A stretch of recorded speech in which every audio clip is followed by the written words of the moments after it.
강아지 타면 안 돼요. 내리세요. 강아지 가방에 넣었는데도 못 타나요? 안 돼요. 전용 케이지가 아니잖아요. 내리세요.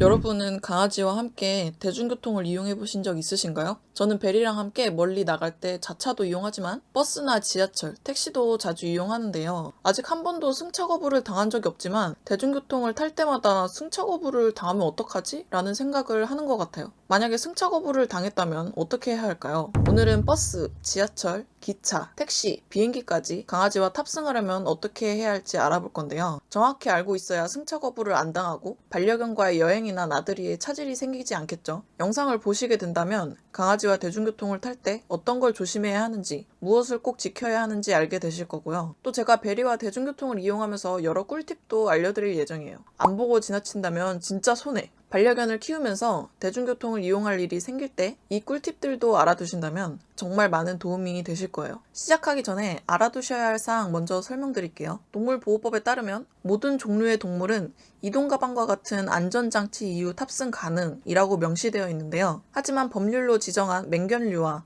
8kg 이상의 반려견은 탑승이 불가능합니다. 추가로 대중교통 법률은 보통 사업자가 반려동물 탑승 규정을 정할 수 있게 하기 때문에 이용하려는 지역의 운송약관을 꼭 확인하셔야 해요. 자, 그럼 버스 이용하기부터 바로 시작해볼까요? 첫 번째, 버스. 강아지와 함께 버스 타기. 어떻게 안전하고 다른 사람에게 피해 없이 탈 수 있을까요? 일단 지역마다 버스 탑승 규정은 각각 다릅니다. 예를 들어서 서울에 있는 시내버스를 탄다면 인터넷에 서울 시내버스 운송 약관이라고 검색을 해서 찾아봐야 해요. 서울버스 운송사업 약관에서는 안내견과 전용 케이지에 들어간 반려견은 탑승이 가능합니다. 전용 케이지라는 말이 조금 애매할 수 있는데 반려동물 용품점에서 구매할 수 있는 이동 가방이면 된다고 하네요. 총 중량은 10kg 미만이어야 하고 규격은 가로, 세로 높이가 50, 40, 20cm 미만이면 돼요. 제일 중요한 포인트는 강아지가 바깥으로 나오면 안 된다는 겁니다. 강아지가 답답해 보인다고 케이지 문을 열거나 머리가 보이게 바깥으로 나온다면 승차 거부를 당할 수 있습니다. 요즘은 이동 가방이 어깨에 멜 수 있는 제품으로 많이 나오는데 저도 그런 제품을 사서 이용을 해봤거든요. 잠깐 들고 다니는 건 괜찮은데 불가피하게 대중교통 안에서 서 있거나 하면 어깨가 너무 아프더라고요. 그래서 저는 백팩으로 멜 수 있는 이동 가방을 추천드려요. 제가 쓰는 건 등에 맞닿는 부분만 제외하고 다 그물망으로 통풍도 잘 되는데 그물망이 헐렁한 재질이 아니고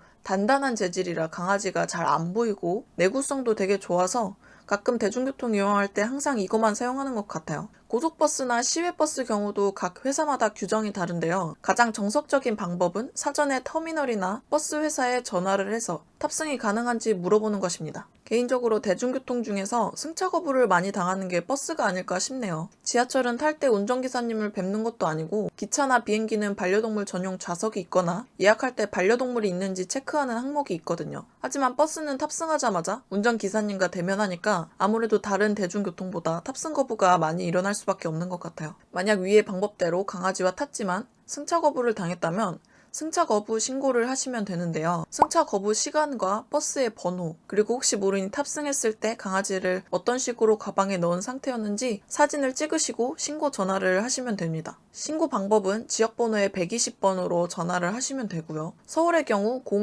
02-120으로 전화를 하면 되겠죠. 전화를 한 후 상담원에게 승차 거부 시간과 버스 번호를 말해주시면 민원 접수가 되고 처리 결과는 문자로 알려준다고 합니다. 옛날에는 강아지를 가방에 잘 넣고 타도 승차 거부가 많았었는데 요즘은 옛날보다 인식도 많이 바뀌어서 그렇게 많진 않더라고요. 그러니까 더욱 인식이 좋아지게 매너 있는 반려인이 되어야겠죠. 두 번째, 지하철. 여러분, 서울교통공사가 운영하는 지하철은 강아지 유모차로 탑승하는 건 안 된다는 사실을 알고 계신가요? 요즘 강아지를 유모차에 태워서 지하철을 타시는 분들이 많은데 원래 규정상 안 된다고 하더라고요. 서울교통공사가 운영하는 지하철은 버스와 같이 강아지를 케이지에 넣어서 보이지 않아야 하고 불쾌한 냄새가 나지 않으면 같이 지하철을 탈 수 있습니다. 당연히 버스처럼 얼굴이 삐죽 나오거나 케이지 문을 열면 안 되겠죠. 세 번째, 기차. 반려견과 여행할 때 비행기 다음으로 기차도 많이 타시죠? 잘 알아보지 않고 강아지와 함께 기차를 타게 된다면 벌금을 물 수도 있으니까 잘 따라오세요. 한국철도공사에 따르면 다른 사람에게 불편을 끼칠 염려가 없는 동물을 전용 케이지나 가방에 넣어서 외부에 노출되지 않게 해야 하고 예방접종 확인서를 통해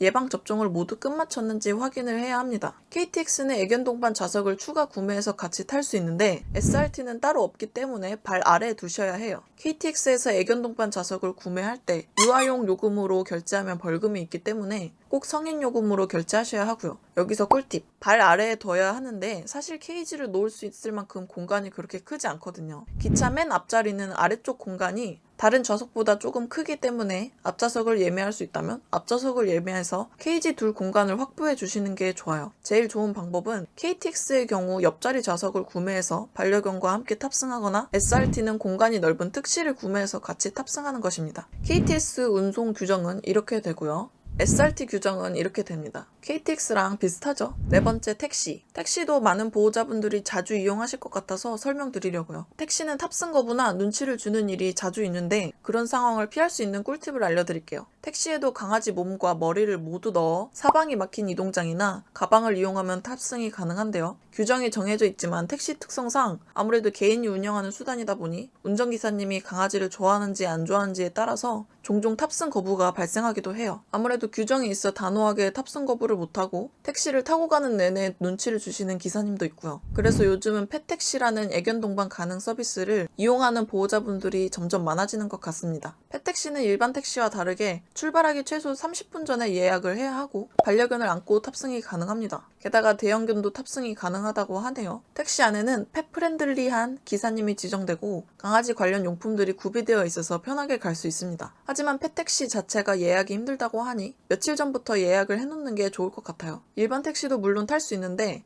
탑승 거부가 걱정되신다면 제 꿀팁 바로 알려드릴게요. 일단 일반 택시를 잡으신 다음 지정된 기사님 번호로 전화를 거셔서 강아지 이동 가방에 넣고 타려고 하는데 괜찮을까요? 하고 물어보시면 보통 흔쾌히 괜찮다고 하실 거예요. 가끔 약간 망설이시는 분들이 계신데 그럼 그냥 취소하고 다른 택시 이용하시면 되고요. 내가 잘못한 것도 없는데 왜 굳이 그렇게 해야 하죠? 하시는 분들 계시죠? 저희와 같이 반려견을 가족으로 생각하고 사랑하는 사람들이 있는 반면에 그 정반대인 사람도 있고 그런 사람들을 존중해주는 게 저는 참된 보호자라고 생각합니다. 게다가 택시 안에서 계속 눈치 보는 것도 스트레스잖아요. 다섯 번째, 비행기. 강아지와 해외여행을 가고 싶은데 강아지를 화물칸에 넣어야 한다는 말이 있어서 고민되시죠? 강아지와 이동장 총 무게가 7kg가 넘지 않고 예방접종 확인서만 있다면 사람과 함께 일반 좌석에 탑승할 수 있습니다. 티웨이 항공은 최대 9kg까지 일반 좌석에 탑승 가능하다고 하네요. 편당 탑승 가능 동물 수가 정해져 있어서 사전에 반려견과 탑승한다는 사실을 항공사에 알려야 하고요. 강아지도 멀미를 하기 때문에 최소 탑승 2시간 전에는 공복 상태를 유지해 주는 게 좋습니다. 멀미 걱정 때문에 수면제나 안정유도제 등을 투여하면 일부 항공사에서는 강아지 탑승을 금지할 수 있으니 꼭 알아두세요. 기내 반입 가능한 이동장 사이즈는 항공사마다 다른데요. 가장 많이 이용하는 항공사들 위주로 이동장 사이즈 규정을 보여드릴게요.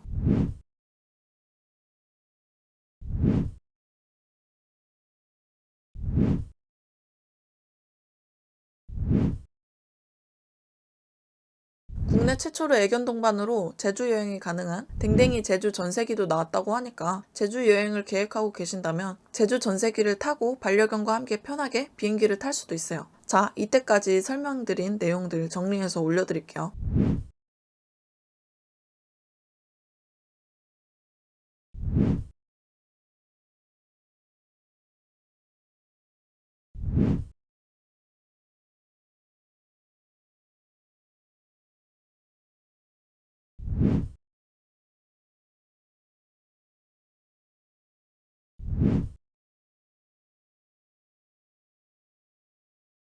옛날에는 왜 강아지를 데리고 대중교통을 타는 거지? 라고 부정적으로 생각하는 사람들이 굉장히 많았는데요. 요즘에는 펫프렌들리 택시와 애견 동반 전세기 서비스도 나오면서 점점 인식이 변화되고 있는 것 같아요. 이런 과도기 상황에서 우리 반려인들은 더욱 매너를 지키는 사람이 되어야 한다고 생각합니다. 저는 이렇게 생각해요. 내가 내 강아지와 합법적인 대중교통 수단을 이용한다는데 뭐가 잘못됐죠? 법을 다 지키고 탔는데도 눈치 주는 사람들이 이상한 거 아닌가요? 하시는 분들도 있죠. 우리는 비반려인들에게 불편하지만 감수해야 한다 라는 인식을 심어주는 것이 아닌 나와는 아무런 상관이 없다 라고 생각할 수 있게 만들어야 한다고 생각합니다. 다시 말하자면 비반려인이 지금 앞에 있는 강아지가 나를 물 수도 있다는 생각을 하지 않게끔 하는 게 중요하다고 생각해요. 지금까지 설명드렸던 규정들은 반려인이 편하기 위해서 존재하는 게 아닙니다. 비반려인과 반려인이 같이 공존할 수 있게 만들어둔 최소한의 약속이라고 생각하시면 될 것 같아요. 거기에 이제 비반려인의 배려가 있으면 아주 좋지만 그런 태도는 강요한다고 해서 만들어지는 게 아니잖아요. 이렇게 규정을 잘 지키고 매너 있는 반려견을 만드는 보호자가 된다면 언젠가는 탑승 거부 때문에 걱정하는 사람들이 없어지지 않을까요? 오늘 영상이 도움이 되셨나요? 도움이 되셨다면 구독과 좋아요 부탁드려요. 그럼 안녕!